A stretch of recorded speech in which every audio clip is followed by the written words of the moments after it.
again, it's Sarah here, and today I am going to be talking about the law of attraction. Now, I'm going to be talking about that as for people who probably aren't completely new to it, so as in you've never heard of it, then you may want to do a bit of reading about it first, and I'm going to recommend some books in a minute. But I am kind of gearing this video towards people who know a little bit about it, but maybe not too much, and it's also going to be with a slant to mothers as well, and how our brains are actually quite well primed for moving into a manifesting mindset. So, law of attraction for the mummies. The first thing I thought I'd do is share a couple of books that I found really useful for manifesting and law of attraction work. So depending on your style, you're going to find different things useful. There is a lot of literature, videos, courses, everything out there about the law of attraction, and I find the best thing to do is find one that really resonates with you and go in deep studying that. So for me, ages ago, when I first heard about the law of attraction years ago, it was because I had the book The Secret. So that's how a lot of people have come to have heard about the law of attraction and manifesting. So that was quite a good book to just kind of get that initial idea, the concept of it, planted a seed in the brain kind of thing. There's actually quite a bit that that book didn't really cover so much in depth, and it's a good beginner's guide. So if you're looking for something right at the beginning to start with, that might be useful. Another book that a lot of people find useful is Think and Grow Rich by Napoleon Hill. Now that is an older book, so I think it was written towards the first half of the 20th century, and that is a book more specifically about growing rich. So it's more orientated towards business and money, but it's still a very useful book to read if you're reading around the topic of law of attraction. I found it useful to read the book, especially thinking about having my own business and financial situations and things like that. But for me, it didn't really resonate as much as some other books do, probably because I'm female, and it just didn't. I think it felt more like it was written for male readers. So it's horses for courses really, but I'm going to show you the ones that I personally find I work best with, that I can read and it resonates more with me, because probably I'm into spiritual things, it's written in my kind of language, and I just get on with it. So you may have heard of Esther and Jerry Hicks and the Teachings of Abraham. So I have this one here, Ask and It Is Given, which is basically the guide of learning how to manifest and learning how to use the law of attraction for you. And there's loads of exercises in that book as well. So if depending on how you're feeling on any given day, you can choose from a load of different exercises to help you manifest, or just simply to raise your vibration. There's also another book which I've got, which is Money and the Law of Attraction. So this one is a bit more orientated towards, well, not just money actually, it's wealth, health and happiness. So it's very similar to the other one, but it's a little bit more geared towards the practical things like money and your own personal health. So again, as I say, there's plenty of different resources out there for learning law of attraction, but those Abraham books are two that I recommend. There's also loads of videos on YouTube as well you can watch. So what's this got to do with motherhood as well, which is what I'm talking about in this video? So I have another book recommendation, which I'll explain in a minute, which is The Mummy Brain, How Motherhood Makes Us Smarter. So I'm reading this one at the moment, and if you've become a mother, and we all say it, I still do it as well, subconsciously maybe, I don't know, it just comes out my mouth. If I do something daft and I'm in public, it's always baby brain, isn't it? Especially you can get away with that if you have a baby of a few weeks old, or if you're pregnant, you can use that excuse, can't you? I forgot, I put the keys in the fridge, it was baby brain. So this book is actually looking a little bit deeper below the surface of all this and actually talking about why motherhood, becoming a mother, is like an enrichment program for our brains essentially, and why it's not all, you know, doom and gloom and I've leached all my brain cells into my children and I've got none left, even though it does feel like that sometimes. So I will talk about that a little bit more in another video, but what I wanted to say was there are some topics in this book which kind of pertain to what I'm talking about with the law of attraction, and why I think mums' brains are in a place where they are well primed to really do law of attraction and manifestation work and make it successful, because our brains have set us up for that success already. So we can sum this up by talking about part of this book, The Mummy Brain, which is written by Catherine Ellison. I'll try and put a link to it in the description as well if you want to take a look and buy that. So it talks about the 5 attributes of the baby boosted brain.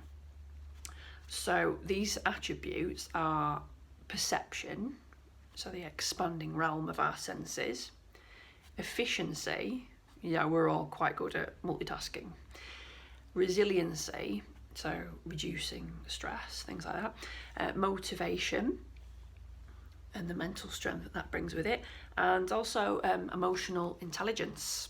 So basically in these 5 areas, when we become a mother, we're essentially getting like a power up in those 5 areas. And these are 5 areas that are actually really useful in manifestation work. Even if you're not specifically thinking about the law of attraction, we hear all the time about how key and how important our mindset is in terms of anything we want to achieve, like goals, our perception of life, opportunities that come to us. And as I'll explain in a minute, manifestation is not just thinking positive all the time. So for example, the attribute of emotional intelligence is going to benefit us because we need to be more aware of our own internal emotions and how we're feeling and where we are on a scale.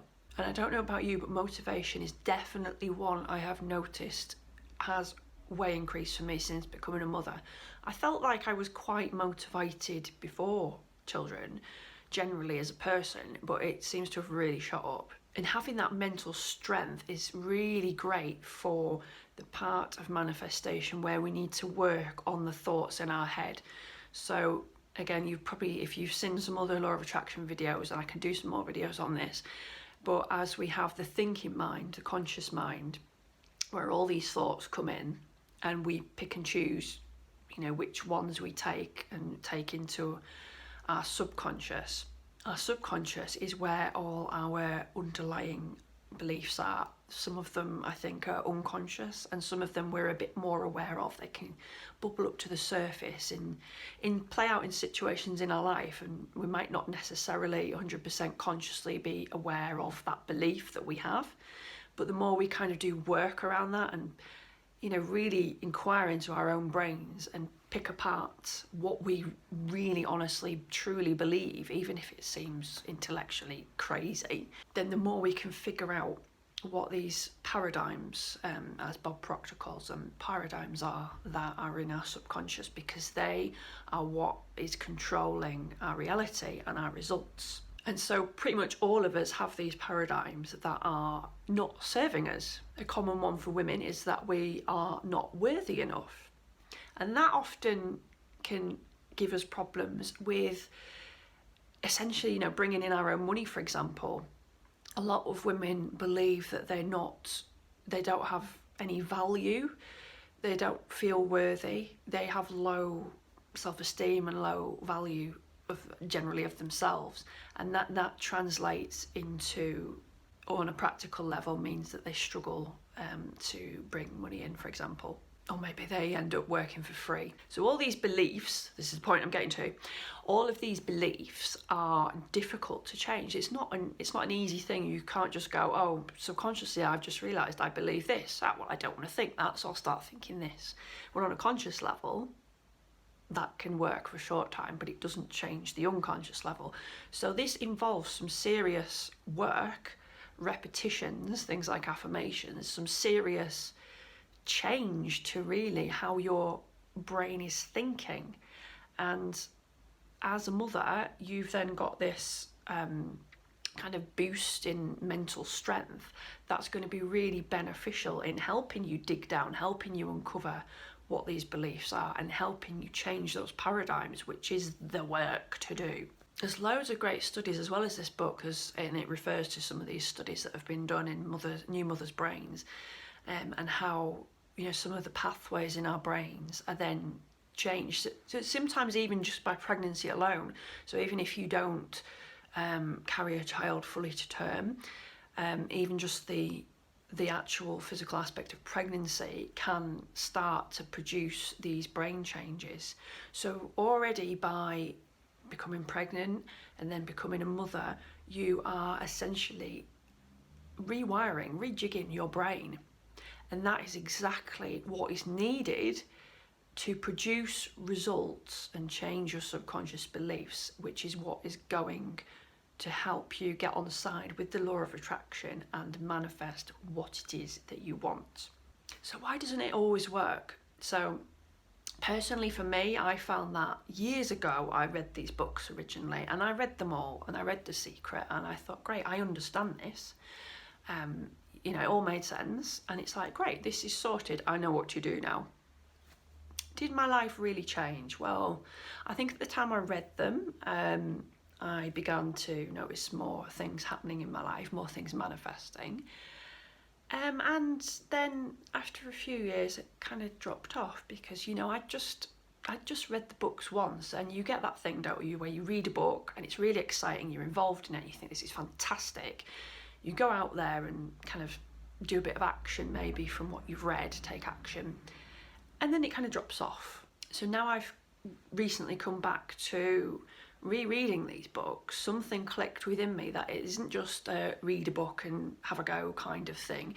It's like a lifelong study. So I'm reading passages of these books daily. I am writing down everything, really picking apart my subconscious beliefs, writing them down, even if, you know, a lot of the time they are uncomfortable and messy, and you look at them and think, well, I don't believe that, but then you do deep down, you know, somewhere deep down that you do.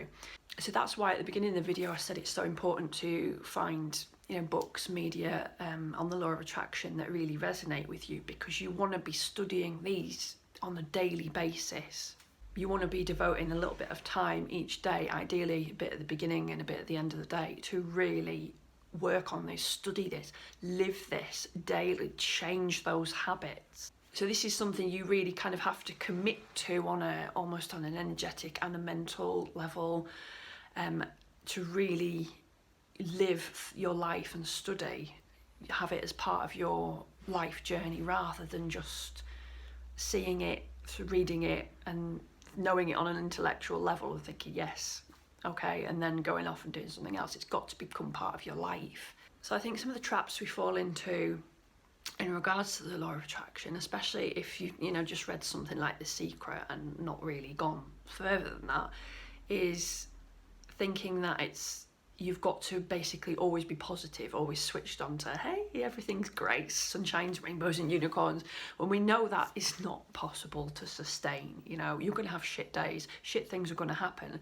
but it's how you react and what thoughts you choose in relation to those. And something they talk about in the Abraham Hicks books is your emotional guidance system. So basically, if you are feeling like down, depressed, angry, things like that, you're towards the bottom of the emotional guidance range, and you want to look at moving up the scale. But you can't just go from like the bottom of the scale right up to the top of, yay, everything's fantastic. You have to kind of help yourself up the next step up the scale, and before you can get to the higher emotions, you know, of happiness and joy, and the places where you are going to manifest. If you do anything creative, for example, you're going to find that if you feel like shit, you are not really going to get the ideas and the creativity flowing, and you have to instead go away, work on raising your vibration, getting yourself into a better feeling state, before you try and then create. So yes, positivity and gratitude is a big part of manifestation, but it's not the whole picture. Also, something I find useful in terms of the gratitude part of things. So often people, keep gratitude lists anyway, because that helps with goals and manifestation. So part of the thing I found useful when trying to cultivate that feeling of gratitude, if I'm already in quite a good place and I just want to lift it up a little bit more, is thinking about my kids. As a mother, we've got that strong bond, and yeah, the highs are really high and the lows can be really low. But thinking about the highs, when you're already in a good place, and the connection you have with your kids can really, I find, help boost you into that kind of appreciation and joy mode that you need to be in for manifesting. So yeah, for a lot of us, I think it's quite a big mindset shift and definitely a habit shift, but it's something that, if you can really make it a part of your life and change your life through it, then that is also a fantastic example to set for your kids. Sometimes before we have kids, I think, we come up with ideas of, what we're going to teach our children and what examples we want to set them. And then sometimes after becoming a mother, we realise that, or we have that question in our heads of, well, do I still want to set that example for them? Is that the right thing now? Because my own life's changed so much. I found this other way of doing things. So I think I've waffled on enough in one video now for law of attraction, and why I think it's so great, being a new mum, brain-wise, for us to be wired up to really go for it. If you have any stories of your own in terms of law of attraction and motherhood, then I would love to hear them in the comments below. Because I don't think that those two things as a niche area of manifestation are talked about way too much. It's always useful to know how much motherhood can affect our mental strength and our capacity to manifest. Maybe it's that we need to redefine what our concept of hard work actually is, rather than slogging away 9 to 5 in an office. Maybe it's doing that deep work on ourselves and our mindset, and that's what's going to change our lives. Anyway, I hope you enjoyed this video. Don't forget to subscribe, especially if you want my monthly energy forecasts as well. And I will pop the link to those books I mentioned in the description below.